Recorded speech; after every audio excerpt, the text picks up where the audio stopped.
Thank you for having me here, especially in English. I appreciate it. Hopefully there will be enough pictures and context that if I speak a little too fast, you can still follow me, but feel free to ask questions at the end. While it has long been acknowledged in theater that the play is the thing, literary forms of narrative, including fan fiction, also frequently include game elements and the pleasure of experimenting with new persona. While the fixed written form of fan fiction may seem markedly different from the fluid, enacted, and embodied nature of role-playing games, fan fiction production, circulation, and reception replicates many of role-playing games' key themes, pleasures, and practices. Rather than a completely static literary practice, fan fiction comprises one part of a much larger and densely interconnected transmedia network, with both professional and fan-created components. Because fan fiction is circulated in the same virtual and real spaces as fan video, fan art, and fan audio recordings, each of these forms strongly influence each other, making it difficult to draw clear distinctions between where fan fiction ends and fan role-playing games like cosplay begin. This paper thus maps the interconnections between fan fiction and role-playing games, exploring fan fiction as gameplay, fan fiction as role-play, and the dense network of transmedia story elements and practices that make clear distinctions between these forms increasingly difficult to delineate. Several fan scholars talk about fan fiction, fan video, and fan art as a form of creative play within the parameters and character archetypes, or rules, set by the source text, often described as a shared imaginative space. Thus, for many scholars, fan works unfold much like a role-playing game, where players all develop pre-established characters and explore a co-created imagined space together. In his lecture, All Over the Map, and his article, Game Design as Narrative Architecture, Henry Jenkins discusses the quality of world-building that encourages this playful orientation to narrative.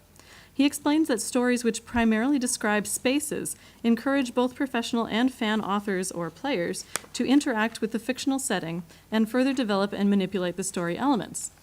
Similarly, in her article, Writing Bodies in Space, Media Fan Fiction as Theatrical Performance, Francesca Cappa argues that fan fiction can be understood less as writing a novel and more in terms of writing a play, staging the bodies of actors mixed with the co-imagined bodies collectively constructed by fans.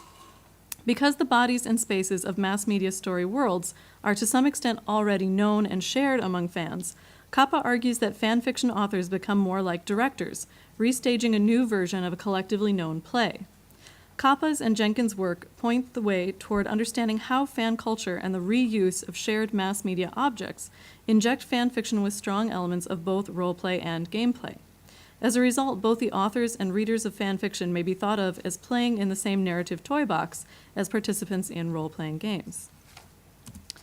Further, as argued by Mary Laurie Ryan in Narrative as Virtual Reality, most narrative forms involve the temporary experience of identifying with another person and navigating the story world from their perspective. While viewers and readers generally appear to do so by following a fixed track, as opposed to participants in role-playing games who embody their character and actively choose their path through a story, many aspects of fan fiction production and culture complicate this distinction. Both from the perspective of fan fiction authors and readers, fan fiction functions more like a user-controlled, choose-your-own-adventure story than a completely fixed and closed novel format. First, the act of writing fan fiction may most clearly be understood as a form of role-playing game because, as in Kappa and Jenkins, the authors enter a partly pre-formed story world with partly pre-constructed characters, and then make choices about which characters to inhabit and how to navigate the story space. Some types of fan fiction authorship even more clearly bring together literary and role-playing game practices, as when multiple fans author a single story together by each representing one character in a chat room. As each one types their character's thoughts and actions, the chat transcript can become a piece of fan fiction, often subsequently re-uploaded to an archive or other fan platform. On the other hand, the experience of reading fan fiction may feel more like a choose-your-own-adventure story or a role-playing game, because at its very basis, fan fiction offers numerous versions of the same events in the same story world and using the same characters. By navigating from story to story, trying on many different iterations of a shared premise, fan fiction readers play through many possibilities and experiences. By choosing which versions of the story world to read and which characters to identify with, fan readers can control how they experience, embody, and navigate the story space, much like participants in role-playing games. The following fan video can be understood as a metaphor that demonstrates the principle of fan fiction as role play within a gaming context. Hourglass by Jian Duakis presents a collage of many different TV series that have used the same premise as the film Groundhog's Day, requiring that characters constantly relive the same day until they get it right. This structure mirrors many types of role-playing game in which characters must try many different ways of navigating the game and story space until they find a path and a series of behaviors that work and allow them to reach the end. It also mirrors the way in which reading fan fiction enables audiences to embody characters who constantly replay scenes, experiences, and actions within the game or story world, and then reset and do it all again, searching for the most pleasurable and exciting way to navigate the story space. By choosing which piece of fan fiction to read next, featuring which characters, like the Groundhog's Day format, fan readers get to experience an endless number of tactics for playing with the story's affordances.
Back into the show.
As a story-based form of gameplay, fanfiction draws upon long historical antecedents.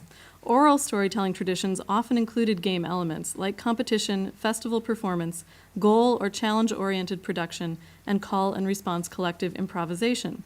Similar to Jenkins and Koppa's work, oral stories often also primarily reinterpret stock archetypes within a collectively well-known story space. The numerous iterations of what happened in Camelot or how Greek heroes lived may be considered ways of playing with the same characters and premise. Oral storytellers thus expect that their audience may already know a version of the story, and often playfully compete to tell a better or more surprising version. Even high art literary works often reiterate these practices, especially among literary societies and friendship circles, such as the famous competition between Lord Byron, Percy Shelley, Mary Shelley, and John Polderoy during a dreary house party that resulted in Frankenstein or the modern Prometheus. Fanfiction likewise incorporates its own festive calendar of holidays, challenges, and exchanges, as well as any number of more informal rivalries, competitions, and collaborative, goal-oriented playful projects. For example, the open, multi-authored project 101 Ways to End Up in a Canadian Shack invited authors to come up with new and inventive ways for any given fictional couple to end up in a small cabin in northern Canada. The tight parameters, fixed goal of 101 stories, and open admission invited anyone to play along and help the community win this absurdist game. Fanfiction holidays include the MMOM, or Merry Month of Masturbation, in which fan authors are challenged to post anonymous stories on the theme of self-pleasure every day for the entire month of May.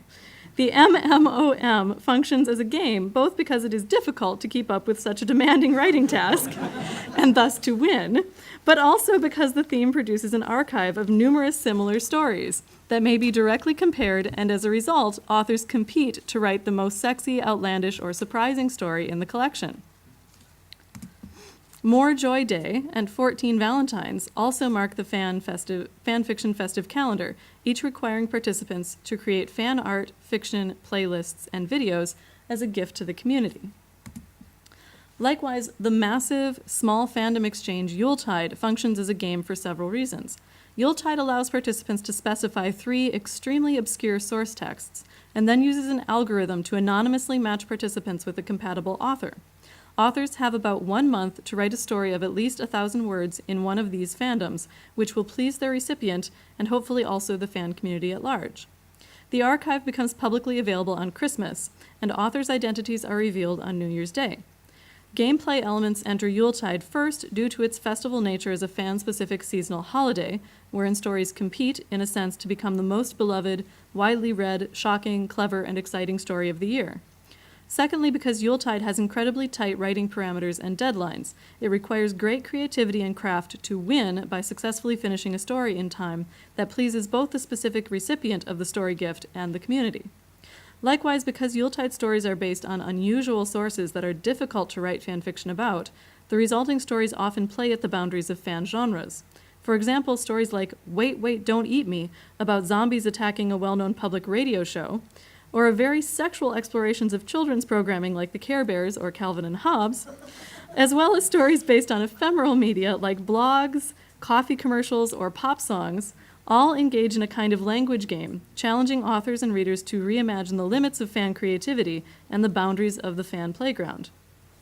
Third, and finally, the anonymous Yuletide entries also become the basis of a 2-week guessing game, from their posting on Christmas until the authors' identities are revealed on New Year's Day. In that time, readers compete with each other to read and comment on as many stories as possible before the reveal, and to guess the identities of the anonymous authors. Because Yuletide specializes only in deliberately obscure media, this last stage of the festival often also involves playful engagement with many story worlds that readers are unfamiliar with. They must thus playfully reconstruct many fictional spaces, characters, and universes in reverse, using only the clues provided in the transformed fan work, and immersively enter the lives of many unfamiliar characters. Thus, like a character in a role-playing game who must slowly tease out the rules of the story world they inhabit through a series of gameplay actions, readers in Yuletide enter numerous story worlds that they playfully fill out by identifying with new characters and engaging with new story elements. To get a sense of how Yuletide functions as a form of play that includes game elements and immersive role-play elements, let's take a look at the following fan video, which was made to celebrate Yuletide. Called One Night Fandoms by Eruthros and Things with Wings, this video takes short clips from a small fraction of the sources included in Yuletide.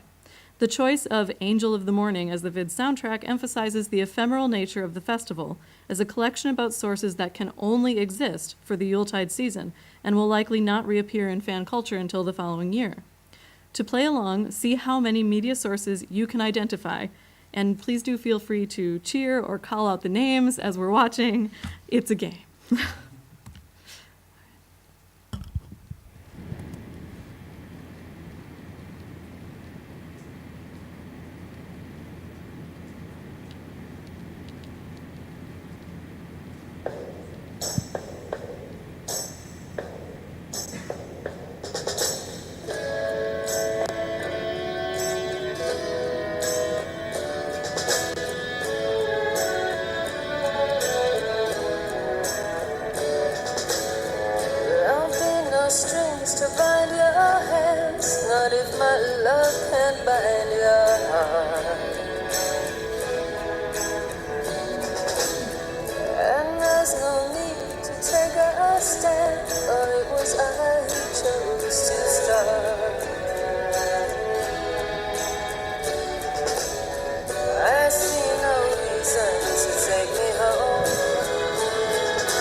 Okay, who thinks they got 10?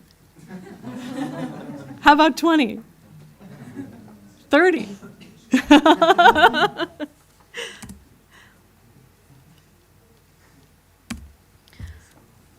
So, in conclusion, while at first glance fan fiction and role-playing games appear to share little in common other than the underlying infrastructure of fan culture, In both structural and social ways, these forms draw upon shared thematics, pleasures, and practices. Thank you very much.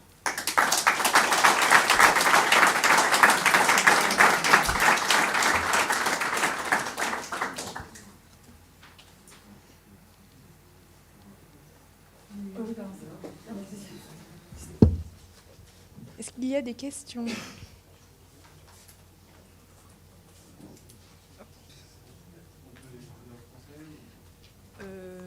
Oui, on va essayer de traduire. Okay, so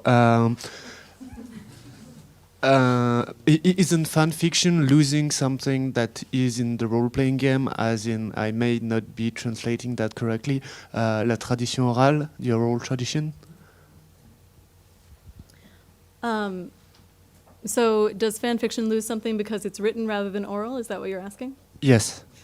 Well, I would say that...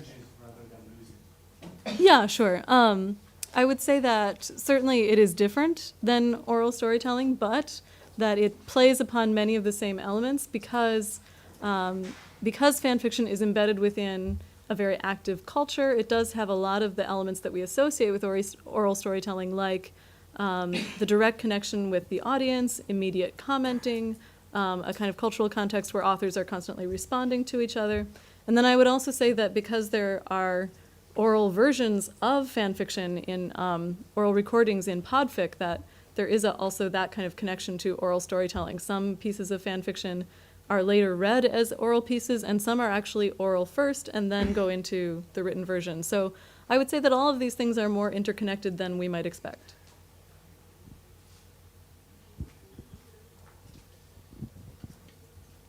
Excuse me, but I've heard once role play is a story that you que tu racontes. That you tell with many people, but fan fiction is read by only one. Not always, I would say. On the one hand, I would kind of point to some of these archives that I'm discussing where people are writing very similar stories and they all end up in one archive. In many ways, that's kind of a collectively authored overall kind of universe that's being built by many people together. But also, there is this practice of many authors in a chat room writing a piece of fan fiction together, each pretending to be a character. And that's probably the most direct connection to role-playing games, where each person pretends to be a character and they write the piece of fan fiction together on the fly as a chat form. That's probably the most direct connection to role-playing games. The rest is a bit more metaphorical, draws out the connection a little further, but in that case, it's really quite close. Hi. My question is more from the point of view of RPG author. So I must say I'm quite hostile towards the idea that role-playing game would be a kind of a fan fiction, with the idea that if we do so as authors, we tend to just repeat the same thing in a certain way, and of course you can pay a tribute, or you can you're inspired by many things. No one creates anything out of the blue, but while fan fictions are fan fictions and therefore are made to honor a kind of fiction or something, I have the feeling that role-playing games could be in a certain way much more than just paying tribute to other media or other pieces of work. And I would rather say that the real fan fiction in a certain way is not the role-playing game per se, but rather the game that is produced. When you play a role-playing game, you tend to create your own fan fiction of D&D, vampire. I mean, if I'm a GM at Vampire, I would tend to put what I like the most in the universe of Vampire. So yeah, that's why I'd like to point out this issue, or rather say that the fan fiction in role-playing game is the game itself, rather than the game that is made or should be. But again, it's a position of an author, not an academic on the subject. So I'm not sure if I completely understand the distinction that you're making, but I'll just briefly comment on, I guess, this idea of originality and connection to an original source. Because I think that I would probably argue that both role-playing games and fan fiction, but also kind of all media, is really drawing on other sources and really reinterpreting kind of similar structures and similar mythologies and similar kind of cultural knowledges. And especially in fan fiction, this distinction between original fiction and fan fiction is very, very blurry, because it's largely a question of copyright. It's largely a question of corporate ownership. Because, of course, there are pieces of media that very, very directly follow on others, like the recent boom in Sherlock Holmes-related things, because Sherlock Holmes is out of copyright, except, of course, according to the one crazy woman who is like the ex-wife of somebody who is related to Sir Arthur Conan Doyle and is now suing. But for the most part, most of us believe it's out of copyright. And so these are, in many ways, kind of artificial distinctions. And whenever we have this kind of collective practice of reinterpreting a shared cultural mythology, I mean, I think that's what we're most often doing in any form of storytelling. So, I don't know if that directly responds to the issue that you raised, but hopefully that's a bit adjacent. Yeah.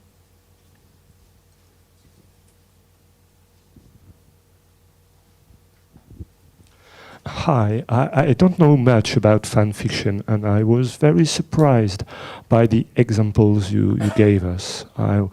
I had in my mind that fan fiction was just in the continuity of what had been done, and you showed us a patchwork of many different things. Is this kind of work mainstream within the fan fiction, or is it quite original? I would say that some of the pieces that I talked about are unusual, but in general, I would say that fan fiction, which is very critical of the original, is very, very common, is very mainstream. And that often one of the biggest motivating factors for writing fan fiction is that feeling like, I was watching this show and then they got it so wrong and now I'm going to fix it, right? Or also the alternate universe style of fan fiction is very, very common. And this, again, in many ways kind of draws on that idea of role play. Like, I like this role, but I would like to put it in a completely different setting. And so the idea of, well, I really like, supernatural, but I would like it better if those characters were detectives in the 1920s. And so that's also a really common form of fan fiction, where you completely break from the original setting, the original genre. These are all quite common, yeah. There's an episode in Supernatural where... Yes. Yes, Supernatural is maybe a bad example because they actually draw on fan fiction so much. But yes, and very often fan fiction completely breaks from the original boundaries of the genre. Yeah. Bon, merci, on va s'arrêter là pour passer à la table ronde. Merci pour cette interlude anglophone. Merci à tout le monde d'avoir joué le jeu.